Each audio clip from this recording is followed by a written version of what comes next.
مشکات شریف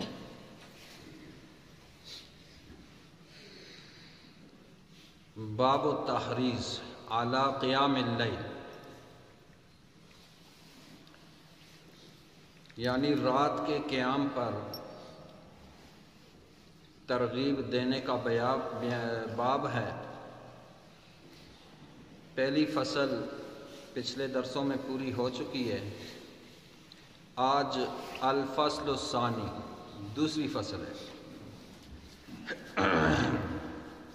بسم اللہ الرحمن الرحیم۔ عن ابی امامۃ رضی اللہ تعالی عنہ قال قال رسول اللہ صلی اللہ علیہ وسلم علیکم بقیام اللیل فإنہ دأب الصالحین قبلکم وہو قربۃ لکم الی ربکم ومغفرۃ للسیئات ومنہاۃ عن الإثم، رواہ الترمذی۔ فصل ثانی کی پہلی روایت حضرت ابی امامہ رضی اللہ تعالی عنہ سے منقول ہے۔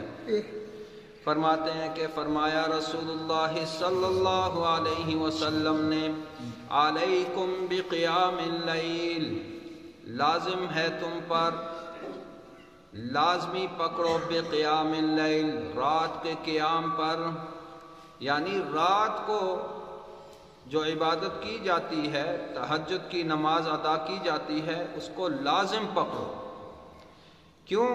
فَإِنَّهُ دَأْبُ الصَّالِحِينَ قَبْلَكُمْ، اس لیے کہ یہ عادت ہے، یہ عادت شریفہ تھی تم سے پہلے نیک لوگوں کی۔ تو جو تم سے پہلے نیک لوگ گزرے ہیں ان کی عادات کو ترک نہ کرو، بلکہ ان کی عادات کو اپناؤ۔ ہاں جی، تو یہ تم سے پہلے لوگوں کی عادات میں سے ایک عادت تھی کہ وہ رات کو جاگا کرتے تھے نماز پڑھنے کے لیے، اللہ کی عبادت کرنے کے لیے۔ فرمایا وَهُوَ قُرْبَةٌ لَكُمْ إِلَىٰ رَبِّكُمْ، اور یہ جو رات کا اٹھنا ہے یہ قربت ہے تمہارے لیے، إِلَىٰ رَبِّكُمْ، تمہارے رب کی طرف۔ تو جو رات کو اٹھتے ہیں وہ اللہ کے زیادہ قریب ہوتے ہیں۔ تو آپ بھی یہ چاہتے ہیں، میں بھی یہ چاہتا ہوں کہ ہم اللہ کے قریب ہو جائیں، تو پھر راتوں کو اٹھنے کی عادت بنائیں، راتوں کو اٹھنے کی، تو انشاءاللہ اللہ کے قریب ہو جائیں گے۔ پہلی بات وَهُوَ قُرْبَةٌ لَكُمْ إِلَىٰ رَبِّكُمْ، کہ یہ نزدیکی اور قربت کا وسیلہ ہے تمہارے لیے، إِلَىٰ رَبِّكُمْ، تمہارے رب کی طرف، وَمَغْفِرَةٌ لِلسَّيِّئَاتِ، اور تمہارے گناہوں کو مٹا دینے والی، معاف کر دینے والی چیز ہے۔ تو جو راتوں کو اٹھتے ہیں اللہ رب العزت ان کے گناہوں کو معاف کر دیتے ہیں، بخش دیتے ہیں، مٹا دیتے ہیں۔ یہ رات کو اٹھنا مٹا دیتا ہے آپ کے گناہوں کو۔ وَمَنْهَاتٌ عَنِ الْإِثْمِ، اور گناہوں سے روکنا ہے اس میں۔ وَمَنْهَاتٌ یعنی منہیۃ ناہیۃ، یہ روک دینے والی ہے گناہوں سے۔ تو کہتے ہیں نا کہ بھائی نماز یہ گناہوں سے بچاتی ہے۔ ہاں جی، تو کیسے بچاتی ہے؟ تو راتوں کو اٹھو، تو اس اٹھنے کی برکت سے گناہوں سے اللہ پاک تمہیں بچا دے گا۔ ہاں جی، تو جو گناہوں میں مبتلا ہوتے ہیں آج کل، اللہ معاف کرے، کون ایسا ہے جس سے گناہ سرزد نہیں ہوتے؟ تو ان کو چاہیے وہ راتوں کو اٹھیں، تو اللہ رب العزت خود ان کی حفاظت فرمائے گا اور گناہوں سے بچا دے گا۔ تو یہ روایت آپ کے سامنے کہ دأب الصالحین قبلکم، تم سے پہلے لوگوں کی یہ عادت تھی کہ وہ راتوں کو اٹھتے تھے، تو تمہیں بھی چاہیے کہ راتوں کو جاگنے والا طریقہ ترک نہ کرو، فالتو کاموں کو چھوڑ دو، تو رات کو خود بخود اٹھنا آسان ہو جائے گا۔ تو جو لایانی چیزوں میں ہم پڑ گئے ہیں جس کی وجہ سے اللہ نے ہم سے اتنی بڑی نعمت چھین لی ہے۔ دوسری چیز آپ علیہ السلام بتائی کہ یہ تمہیں نزدیک کر دے گا تمہارے رب کے۔ تو جو اللہ کا قرب چاہتا ہے تو اس کو چاہیے کہ وہ رات کو اٹھنے کی اپنی عادت بنا دے، اللہ کے قریب ہو جائے گا۔ اور جو اپنے گناہوں کی بخشش چاہتا ہے، گناہ کیے ہیں، تو یہ راتوں کو اٹھنا، وَمَغْفِرَةٌ لِلسَّيِّئَاتِ، یہ تمہارے گناہوں کو بھی مٹا دے گا۔ ہاں جی، اور جو چاہتا ہے کہ مجھ سے نافرمانی نہ ہو اللہ کی، میں اللہ کی نافرمانی نہ کروں، مجھ سے کوئی گناہ سرزد نہ ہو، تو اس کو چاہیے کہ وہ راتوں کو اٹھنے کی عادت بنائے۔ تو منہات عن الاثم، تو یہ راتوں کا اٹھنا اس کو گناہوں سے بھی بچا دے گا۔ وعن ابی سعید الخدری رضی اللہ تعالی عنہ قال قال رسول اللہ صلی اللہ علیہ وسلم ثلاثۃ یضحک اللہ الیہم الرجل اذا قام باللیل یصلی والقوم اذا صفوا فی الصلاة والقوم اذا صفوا فی قتال العدو۔ رواہ فی شرح السنہ، شرح سنہ کی روایت ہے۔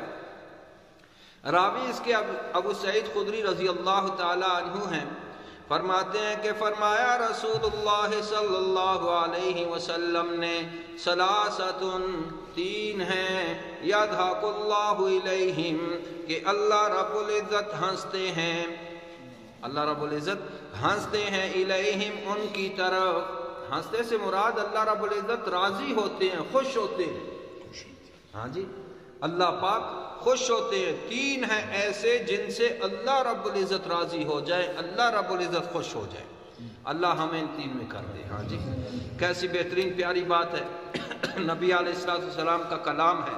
ہاں جی، فرمایا ثلاثۃ یضحک اللہ الیہم، تین ہیں کہ اللہ رب العزت خوش ہوتے ہیں ان کی طرف۔ کون سے ہیں؟ الرجل اذا قام باللیل، پہلا آدمی وہ آدمی ہے جو رات کو اٹھ کے اللہ کی عبادت کرتا ہے۔ پہلا آدمی الرجل، وہ آدمی ہے اذا قام باللیل یصلی، کہ جب وہ رات کو جاگتا ہے، کھڑا ہوتا ہے، یصلی وہ نماز پڑھتا ہے، عبادت کرتا ہے اللہ کی۔ والقوم اذا صفوا فی صلاۃ، دوسری وہ قوم ہے، یعنی وہ لوگ ہیں اذا صفوا فی صلاۃ، جو نماز میں اپنی صفوں کو سیدھا کرتے ہیں۔ ہاں جی، تو اب تو پہلے آپ گزر چکا ہے کہ ایک تو امام کی ذمہ داری ہے کہ وہ صفوں کو سیدھا رکھے، کوئی صف ٹیڑھی ہو تو امام کو چاہیے بتائے بھائی اس کو ٹھیک کر دو۔ اب یہاں پہ یہ کہ وہ قوم جو صفوں کو ٹھیک رکھتی ہے، خود بھی سیدھا کھڑا ہوتا ہے اور بھی اپنے دائیں بائیں آس پاس دیکھتا ہے بھائی کوئی صف ٹیڑھی تو نہیں، اور وہ سیدھا کرتا ہے صفوں کو۔ تو یہ دوسرا صف فی الصلاۃ، نماز میں۔ اور تیسرا آدمی فرمایا والقوم اذا صفوا فی قتال العدو، وہ قوم جو اذا صفوا فی قتال العدو، دشمن کے قتال میں، دشمن کے مقابلے میں صفوں کو سیدھا کرتی ہے۔ بناؤ صفے، دشمن مقابلے میں ہے، کھڑے ہو جاؤ، اتنے آدمی اس مورچے کے سامنے اس طرح، اتنے آدمی فلاں جگہ اس طرح۔ تو ایسے یہ تین اشخاص کا تذکرہ آپ علیہ السلام فرمایا کہ اللہ رب العزت ان کو دیکھ کے خوش ہوتے ہیں، اور جن سے اللہ خوش ہو تو وہ جہنم جائیں گے؟ نہیں، وہ سیدھا جنت جائیں گے۔ ہاں جی، اور پھر اللہ کی رضا ان کو نصیب ہوتی ہے۔ اب یہ تین چیزوں کا جو تذکرہ آپ علیہ السلام نے کیا ہے، سب سے پہلا کیونکہ تین دشمن ہیں انسان کے۔ کتنے دشمن ہیں؟ بڑے بڑے تین دشمن۔ ایک تو دشمن ہے شیطان، ہاں جی، اور دوسرا دشمن ہے نفس، اور تیسرا دشمن ہے دین اسلام کے دشمن کافر، جو آپ کے دین اسلام کو مٹانا چاہتے ہیں۔ تو اس حدیث میں جو تین اشخاص کا ذکر کیا ہے، یہ تینوں جہاد وہ آدمی کر رہے ہیں۔ کیسے دیکھیں، پہلا آدمی جو تذکرہ کیا، فرمایا کہ اللہ رب العزت خوش ہوتے ہیں، راضی ہوتے ہیں۔ سب سے پہلا الرجل اذا قام باللیل یصلی، جو رات کو اٹھتا ہے اور نماز پڑھتا ہے۔ رات کو اٹھتا ہے اور کیا کرتا ہے؟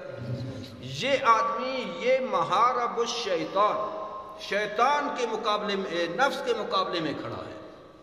نفس کے مقابلے میں محارب النفس، کیونکہ اس وقت اٹھنے نفس نہیں دیتے کہ بھائی نہیں، آرام بہتر ہے۔ ہاں جی، تو وہ نفس کا مقابلہ کرتا ہے، محارب النفس، تو یہ جہاد میں شامل ہے۔ یہ نفس کا مقابلہ کر رہا ہے۔ دوسرا فرمایا کہ والقوم اذا صفوا فی الصلاۃ، جو نمازوں کی صفوں کو سیدھا کرتا ہے، یعنی نماز کا پابند تو ہے لیکن اتنا پابند کہ اس کو یہ بھی غم ہے کہ بھائی صفے اس کو سیدھا کر رہے ہیں نماز کی، تو فرمایا یہ چونکہ شیطان نہیں چاہتا کہ یہ نماز صحیح ہو، وہ صفوں کو ٹیڑھا کرتا ہے تاکہ مسلمانوں کی صفیں ٹیڑھی ہوں، ان کے دل کے اندر خلش پیدا ہو، ان کے دل خراب ہو جائے، ان کے دلوں میں نفرتیں بیٹھ جائے۔ تو شیطان تو یہ کوشش کرتا ہے، تو یہ محارب الشیطان، شیطان کے مقابلہ کر رہا ہے، اس لیے یہ بھی جہاد میں ہے۔ ہاں جی، اور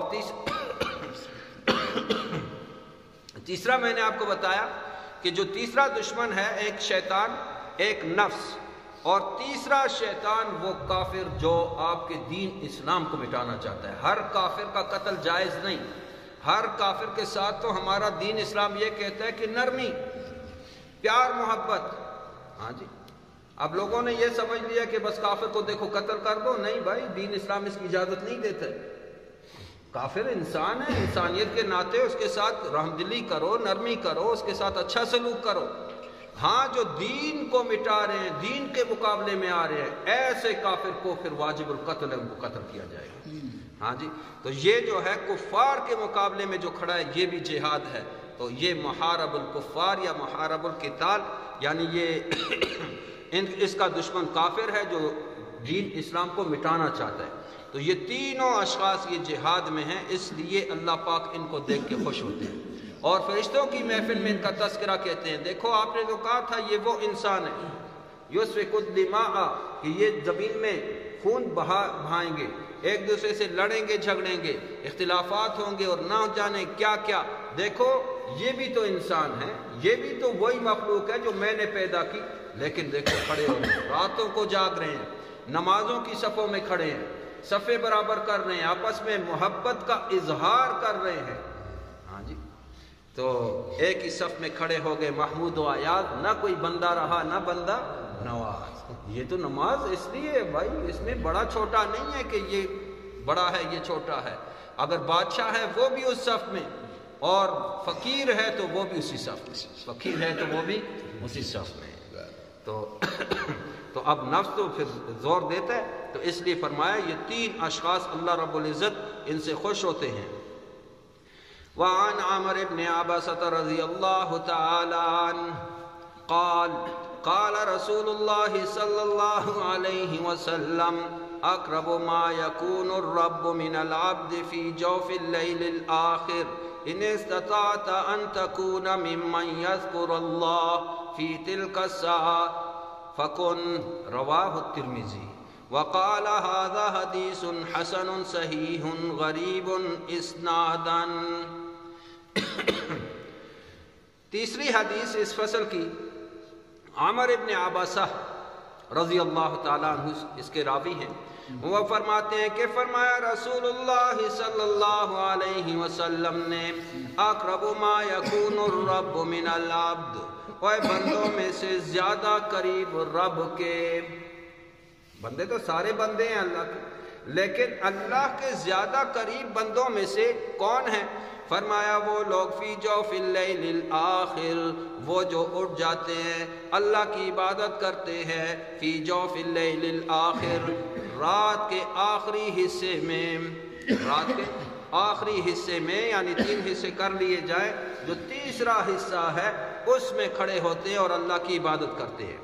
فَإِنِ اسْتَطَعْتَ أَن تَكُونَ مِمَّن يَذْكُرُ اللَّهَ فِي تِلْكَ السَّاعَةِ فَكُن، پس اگر آپ کو اللہ نے طاقت دی ہے، استطاعت دی ہے، قدرت دی ہے، ہاں جی توفیق دی ہے، فرمایا ان تکونا، تاکہ ہو جائیں آپ ممن، ان شخصوں میں سے یذکر اللہ، جو اللہ کو یاد کرتے ہیں، اللہ کا ذکر کرتے ہیں راتوں کو اٹھ کے، فی تلک الساعہ، یعنی رات کے آخری حصے میں، فکن، تو آپ ان لوگوں میں ہو جائیں، ذاکرین میں شامل ہو جائیں۔ اللہ ہم سب کو شامل کر دیں، اللہ ہم سب کو شامل کر دیں۔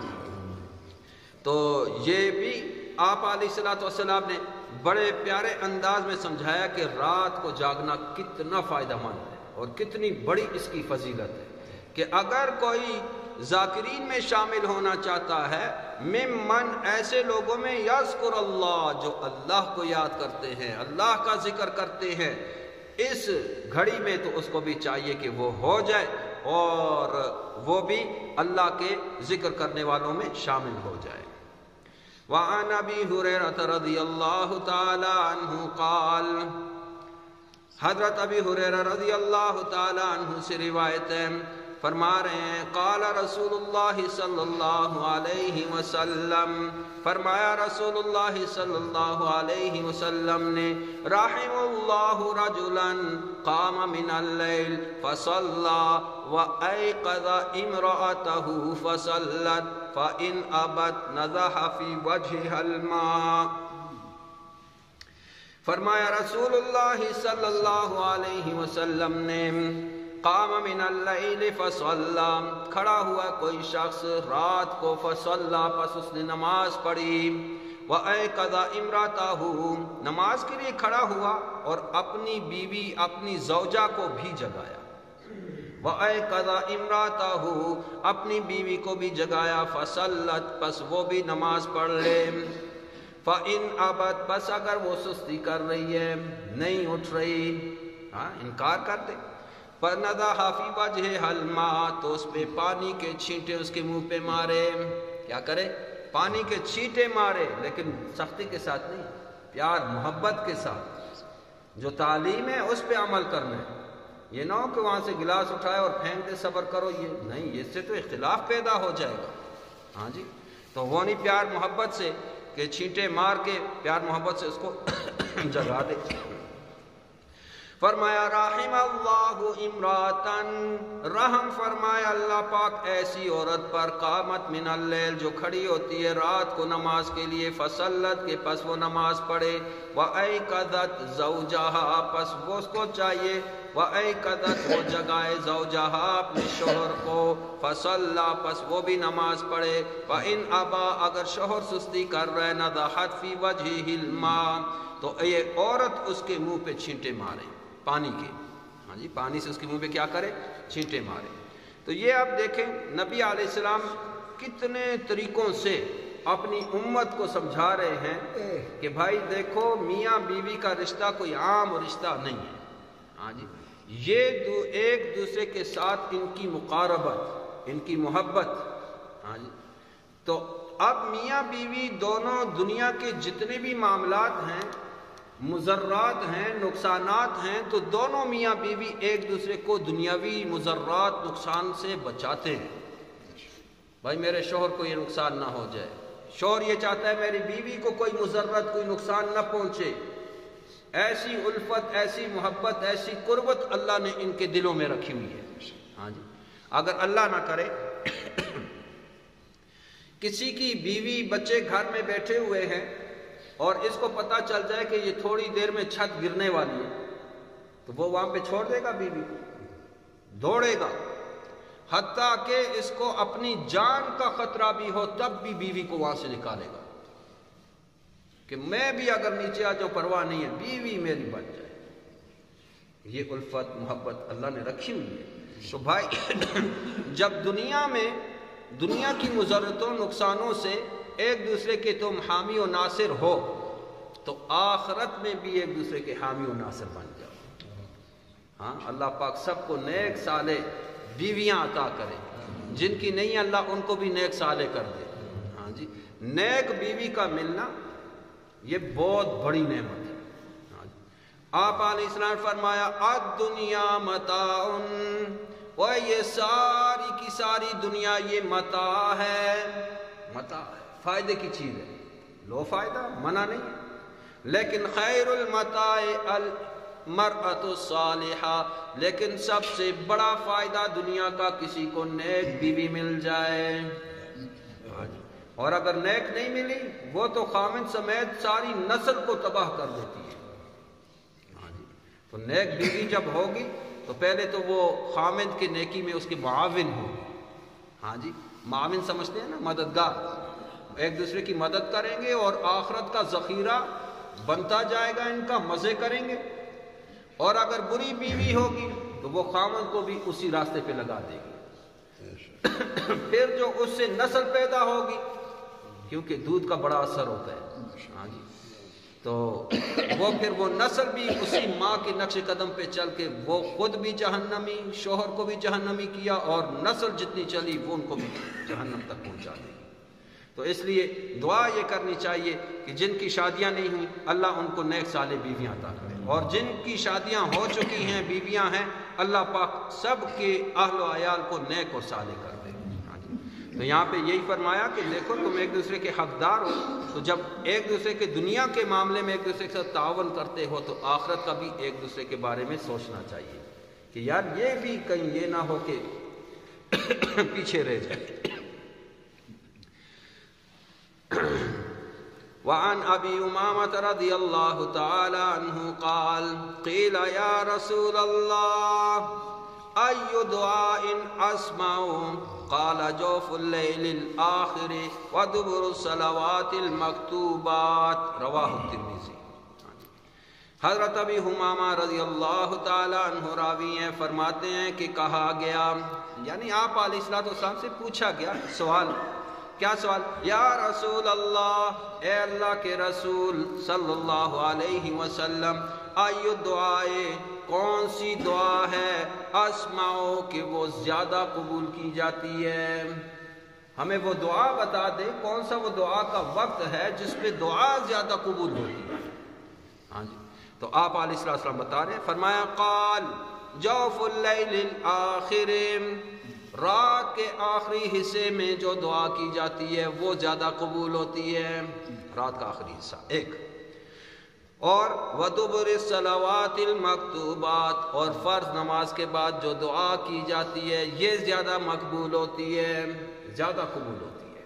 ہاں جی، دو اوقات بتا دیے اس حدیث شریف میں، ایک تو رات کو اٹھنا، تو ظاہر ہے یہ باب ہی ہے کہ رات کو اٹھ کر عبادت کرنے کی فضیلت کے بارے میں ہے، اس کی ترغیب کے بارے میں ہے، تو رات کو جو دعا کی جاتی ہے اللہ رب العزت اس دعا کو زیادہ سنتے ہیں، وہ قبول ہوتی ہے۔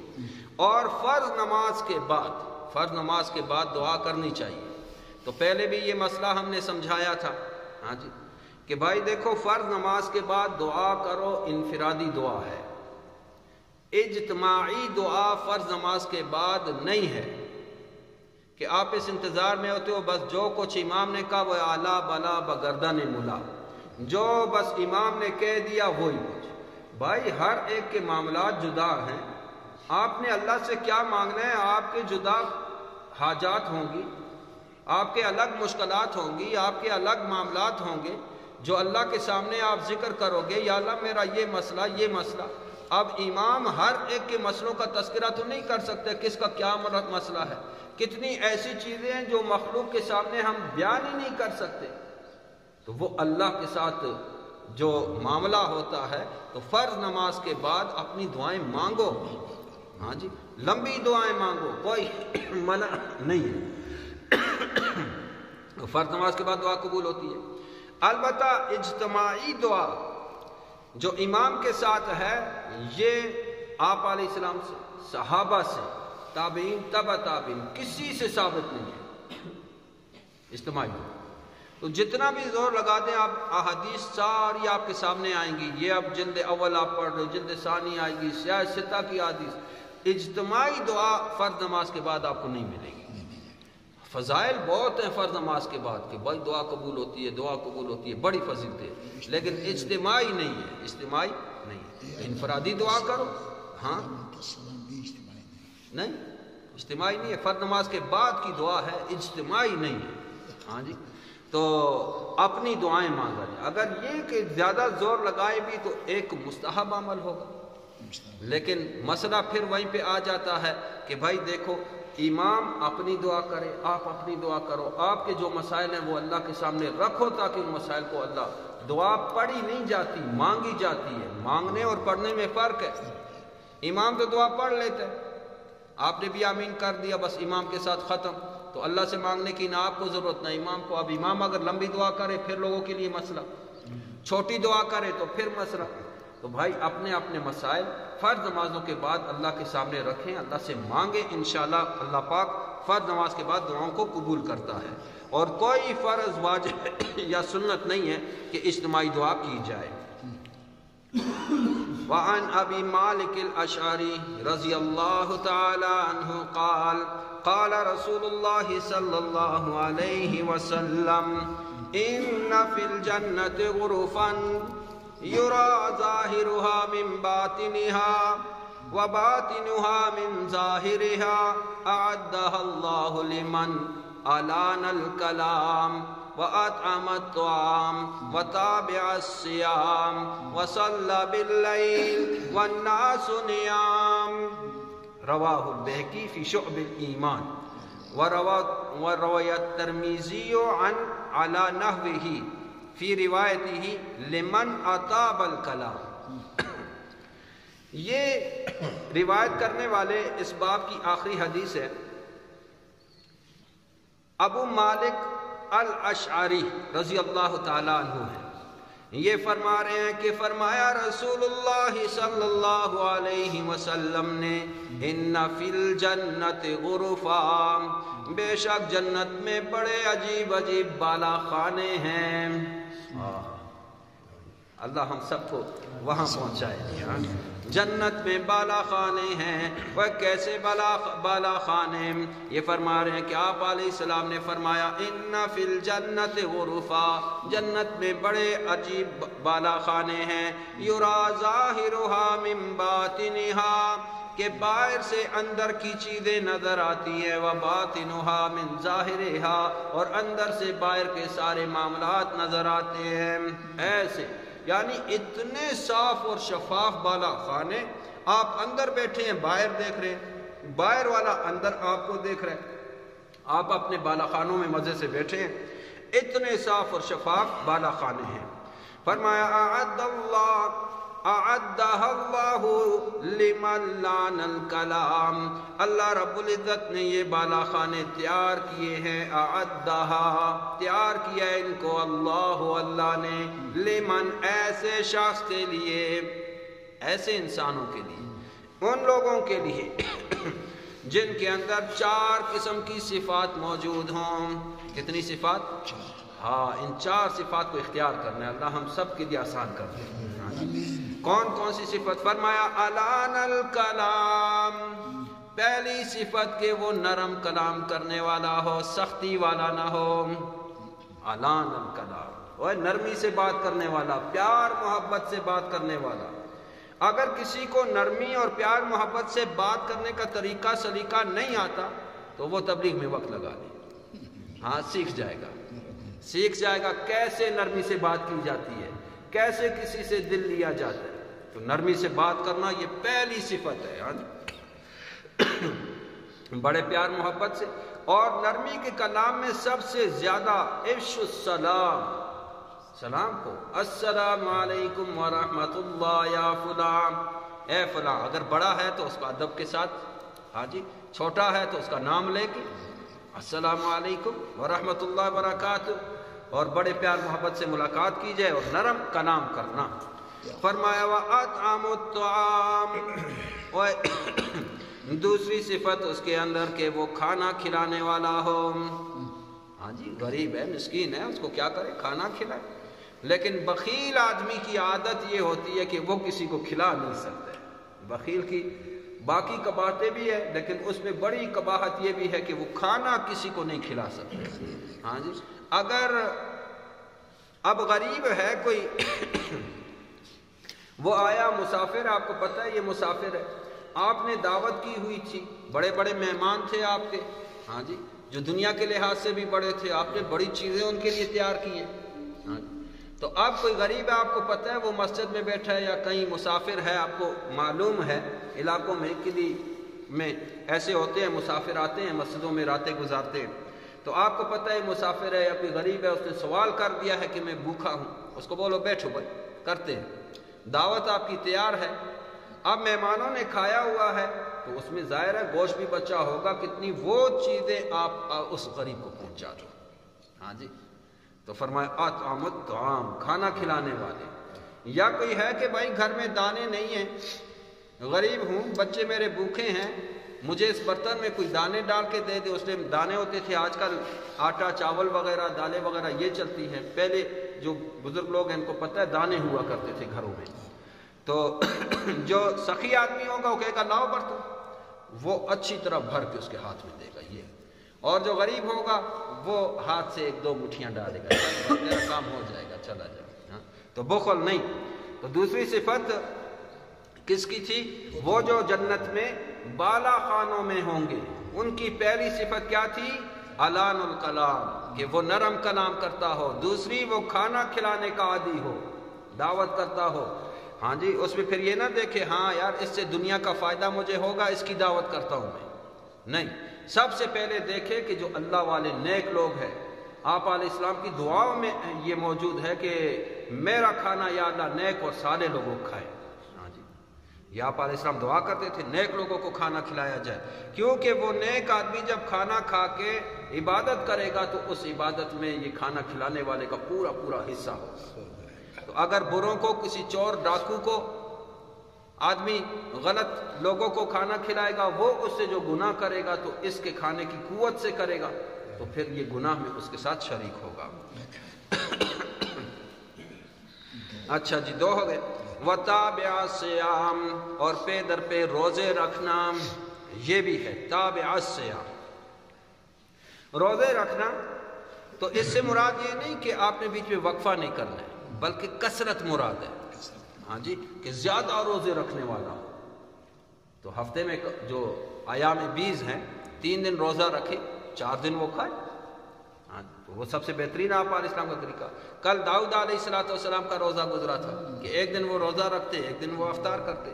تو یہ جو بالا خانوں میں ہوں گے اس میں سے تیسری صفت یہ ہے کہ تابع الصیام، وہ پے در پہ یعنی زیادہ روزے رکھنے والا ہوگا، زیادہ روزے رکھنے والا ہوگا. اچھا جی، چوتھی صفت وصلی باللیل، چوتھی صفت اس کی یہ کہ وہ راتوں کو نماز پڑھنے والا ہوگا، راتوں کو نماز پڑھنے والا ہوگا. اگر بھائی بالفرض ہم اتنے کمزور ہو چکے ہیں کہ اگر رات کو نہیں اٹھ سکتا ہے کوئی آدمی تہجد کی نماز کے لیے، نہیں، اس کو پتہ ہے کہ میں بہت زیادہ کمزور ہوں، تو چلو اتنا کر لے، سونے سے پہلے وضو کر کے چند نوافل پڑھ لے. 2 کی طاقت ہے، 4 کی ہے، 6 کی ہے، تو اللہ رب العزت اس کو تہجد کا ثواب دے گا. ہاں جی، کتنا آسان ہے. وصلی باللیل، اور یہ کہ وہ راتوں کو نماز پڑھے. کس وقت؟ والناس نیام، جبکہ لوگ سو رہے. تو یہ 4 بڑی صفات ہے: نرم کلام کرنا، لوگوں کو کھانا کھلانا، غریب لوگوں کو، اور روزے زیادہ رکھنا، اور راتوں کو ایسے وقت میں نماز پڑھنا جبکہ لوگ سو رہے، جبکہ لوگ کیا ہو رہے ہو. اور اب سارے لوگ سو رہے ہوتے اور ہم کیا کر رہے ہوتے ہیں؟ ہم میں سے ہر ایک بخوبی جانتے ہیں. ہاں جی، موبائل ہاتھ میں ہے، رات کو 2-2 بجے تک، 3-3 بجے تک بیٹھ رہے. بھائی صبح نماز میں نظر نہیں آئی، یار رات کو نیند نہیں آئی. ہاں، تو اب نیند کیسے آئے گی جب تک تو یہ گند سے اب اللہ پاک ہم سب کی حفاظت کرے. رواہ البیہقی، یہ روایت بیہقی شریف کی ہے، فی شعب الایمان، ایمان فی شعب الایمان کتاب ہے اس میں.